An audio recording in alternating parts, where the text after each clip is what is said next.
Time for another Chevrolet Sportsnet Central update. The Athletic has a new report on the saga between Kevin Durant and the Nets. Shams writing this in a face-to-face meeting with Brooklyn owner Joe Tsai over the weekend. All-NBA star Kevin Durant reiterated his trade request and informed Tsai that he needs to choose between Durant or the pairing of general manager Sean Marks and coach Steve Nash.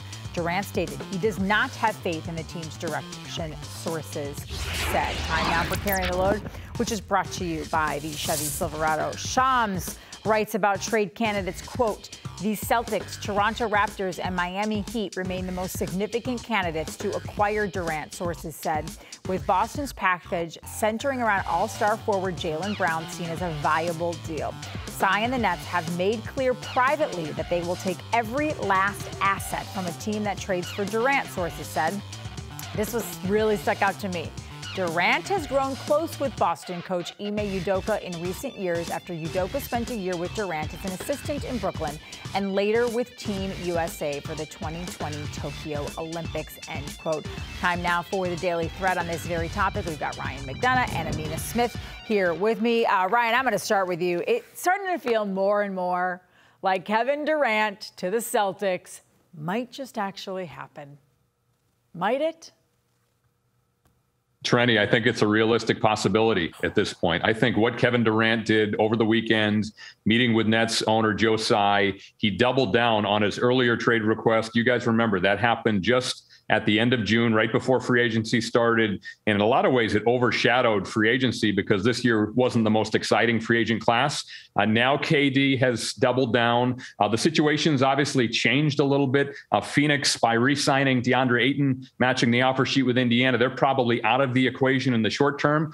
So I do think the Celtics are the front runners. And I think if Kevin Durant is traded out of Brooklyn, the best package is from Boston with Jaylen Brown plus other considerations. I knew that the situation around on it actually happening. Honestly, I knew the situation between the Nets and KD was sticky back in June when he requested the trade on June 30th, but I didn't know it was this sour where he came out with an ultimatum. It's Sean Marks and Steve Nash or me. That made it seem like when I read that quote earlier today, I said, oh, okay, well, maybe the Boston Celtics actually really do have a chance at getting Kevin Durant because this was not the conversation that was happening earlier in the season. It was more so it felt like, okay, I want to request a trade. I want to go to a different team, but if it happens, it happens. If it doesn't, it doesn't. This is saying, hey, I'm completely unhappy with the direction of this team, and I'm looking to be on a contending team. And Boston is a contending team heading into the next season, and they have the assets able to trade for Kevin Durant. So that makes it feel a little bit more real to me, Trenni. And Ryan, it feels a little bit like if Kevin Durant, with this ultimatum, he may be forcing. I know that Brooklyn, that Joe Tsai said, or at least sources said, that, they have to have the best asset package. But if if you're not willing to part with Sean Marks and Steve Nash, and you do want to move Kevin Durant because you need to move forward, does that maybe lower the package? Could you get away with your original offer of Jaylen Brown and Derek White? Does the price start to come down when Kevin Durant gives them really no other option? I think it does. The closer we get to training camp, it comes down slightly, guys. And keep in mind, the situation has also changed. And the reason I put the date in there just before free agency started in late June with KD's initial trade request is think of all that's gone on over the last month and a half. And keep in mind, any free agent who signs this offseason is not eligible to be traded until at the earliest December 15th. So for a Celtics, a guy like Danilo Gallinari, or even January 15th for the Phoenix Suns, DeAndre Ayton matching the offer sheet from Indiana. So that's the situation and how it's evolved over the last month and a half. And that's why I think Brooklyn, and if you take a look at what the Nets did with their roster, they're building a win-now team. They re-signed Patty Mills. They brought in TJ Warren. They've made a number of other moves to help their team win. So I don't think they're going to trade KD for a bunch of young players and draft picks and prospects. So I strongly believe the best player they can get to help them win now is Jaylen Brown. The question then becomes, is Boston willing to include him? It seems like the Celtics are, if you read the reports. And then what else is Boston willing to put in, and does it satisfy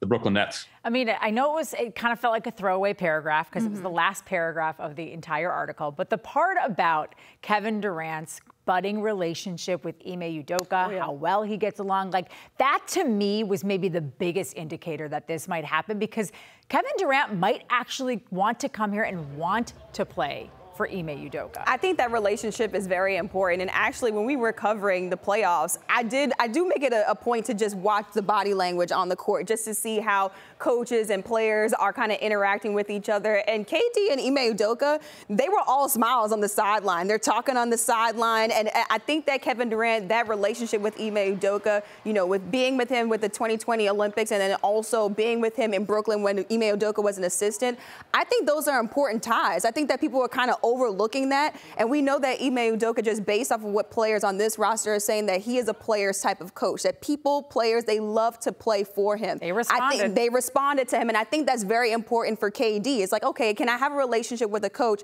that I can speak to, that understands me, that's played the game? I think that's something that's very important. And what's different from Steve Nash and Ime Udoka is that Ime Udoka is actually coaching games. I'm just going to say it. Right. He's coaching games, and it seemed like Steve Nash just wasn't doing that for the Brooklyn Nets. Well, at least on the surface, it seemed at one point like Kevin Durant and Kyrie Irving really wanted the combination of Sean Marks and Steve Nash. Both called for it in the offseason. And then even back in April, Kyrie Irving was talking, though, like a part-time general manager, like it was he and Durant. The roles had flipped, and they were now in charge.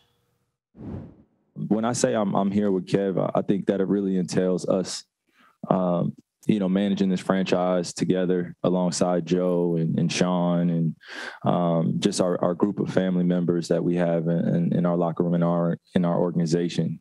So it's not just about me and Kev. I don't want to make it just about that. We're cornerstones here, but we have a few other guys that are on contract, and I think we just got to make some moves this offseason. Ryan, when we heard that soundbite, we all were like, Amina, we were laughing at it because we thought, oh, these two think they're running the team. But right now, the demand that Kevin Durant is making is one of someone who is running a team. And at first I thought, there's no way Brooklyn can't meet his demands. You have to go with an all-pro player. But then I saw your tweet and I thought, ooh, Rye's right. It could be a slippery slope, right? It's the precedent, Trenni and Amina. That's what you look at as an executive, or especially as an owner. Coaches and GMs get fired and hired all the time. I'm one of them. I've been both. But if you're Joe Tsai and you do this, what happens the next time there's a disgruntled Brooklyn Net, whether it's in the short or long term, as long as Tsai owns the team? If he appeases Kevin Durant by firing Steve Nash and or Sean Marks, then there is precedent. And anytime a player in the future is unhappy, he'll look at what KD did and said, I need the same thing. I need a coaching change. I need a front office change. So that's where Joe Tsai's in a very difficult position. And I think, guys, and I shifted on this a little bit, when we were doing these shows in late June going into free agency, I thought Kevin Durant was going to remain a Brooklyn Net. Now I think Joe Tsai does not have a chance. I think in order to retain control of his franchise, and I know it's difficult when you're sending out an all-time great like KD, I think he has to trade Kevin Durant, which strengthens the Celtics' position with Jaylen Brown. Plus, I think they'll have the best package. I mean, Amina, I'll be honest. Ryan mentions a bad precedent for the Brooklyn Nets, but I think it would send a bad message and set a bad precedent across the NBA. Yeah, I think there is a ripple effect that happens throughout the NBA. I know we all joke about LeBron James having, being a GM out there in LA, but I think there's a difference between publicly coming out and saying, hey, we're managing this team with our GM and our head coach and we're making decisions. I don't think I've ever really heard LeBron come out and say, hey, yeah, we're picking players and making sure they get here and we're making decisions behind the scenes. I think there's a distinct difference between that, but there is a ripple effect. Like if you see Kevin Durant make this ultimatum and Joe Tsai says, hey, okay, well, I'm going to give up our GM and our head coach because KD is a generational talent, then you have other guys who are superstars in this league possibly saying the same thing. Yeah, good stuff. Ryan, thanks for the great insight. We appreciate it. I'm sure we'll be talking to you again about this because training camp doesn't start till like mid-September.